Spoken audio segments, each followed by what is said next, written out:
This campaign is called Tough Times from the Heart, giving a greater awareness around suicide prevention. And this is Warren Davies, and Warren knows what it's like to be on a farm and to be isolated, and how that isolation can make it so tough when you're trying to reach out for help. Since then, he's been trying to help others to get the help that they need, and with a mantra that simple conversations save lives.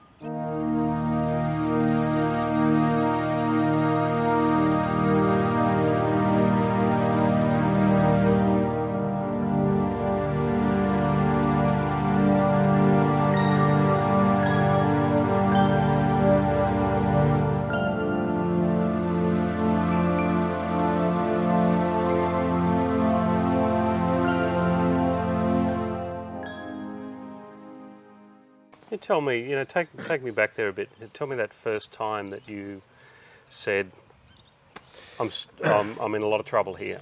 I think that was a long way down the path of my mental health journey, because I was that person. I was a farmer and a bloke, so I was probably tarred with the brush twice. Not wanting to stick my hand up. So I probably went down the rabbit hole a long way before I stuck my hand up and asked for help, and I think that really stifled my recovery as well. But sticking at, putting your hand up and asking for help is really difficult.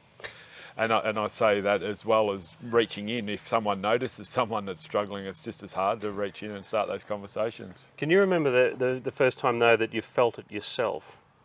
Because that's a realisation in itself, isn't it? It's different from actually talking to somebody else. Is you go, oh my God, what the heck? Something really wrong here. Something's not right with me. Do you remember what that feeling was like? That feeling was scary. It was confusing. There was lots of emotions attached to that feeling of being lost, I suppose, is probably another good way of explaining it. It was just not having control, basically felt like free falling. And you had no control, and you couldn't work out, well, what do I grab onto here to stop that free fall?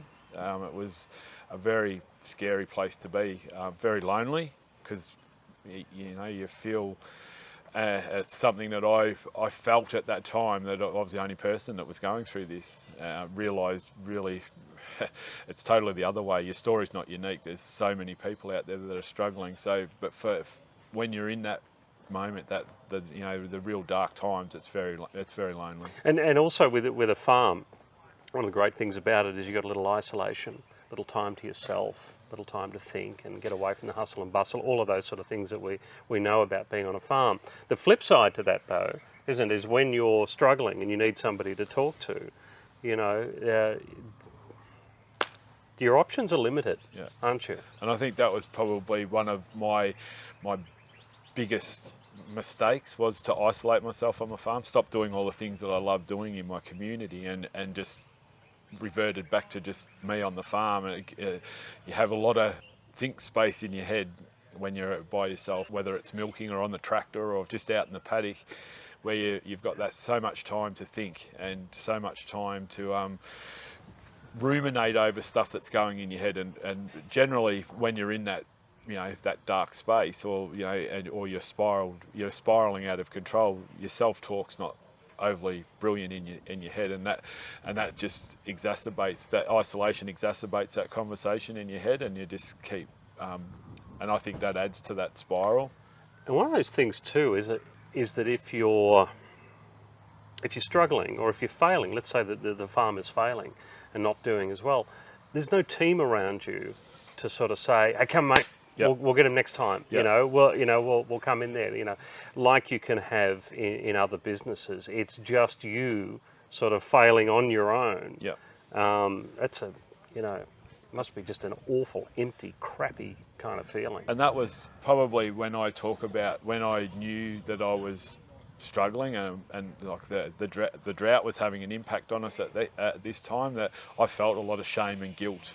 Because as a farmer, I was a steward to my animals, and I was a steward to the farm, and I believe really strongly if I did both those parts of my job, look after my cows, look after my farm, that would enable me to look after my family. And then I started failing at that. I felt like I was failing, and that shame and guilt set in, and that really exacerbated that spiral that I was in. So those conversations are really important, and staying connected to the people around you is so important, even though you don't realise it at the time, but it's so critical that we continue that conversation, reach out and ask for help, and stay connected to our support networks.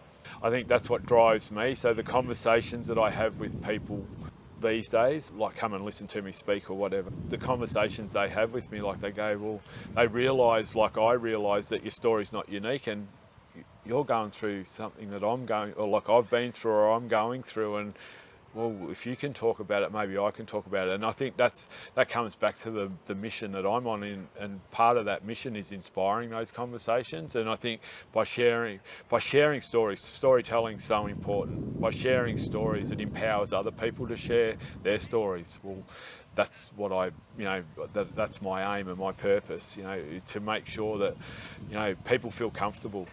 You feel grateful for how things have turned out for you and what you are these days? Gratitude is one of the things that I talk about. I'm always grateful for the opportunity to be able to share my story.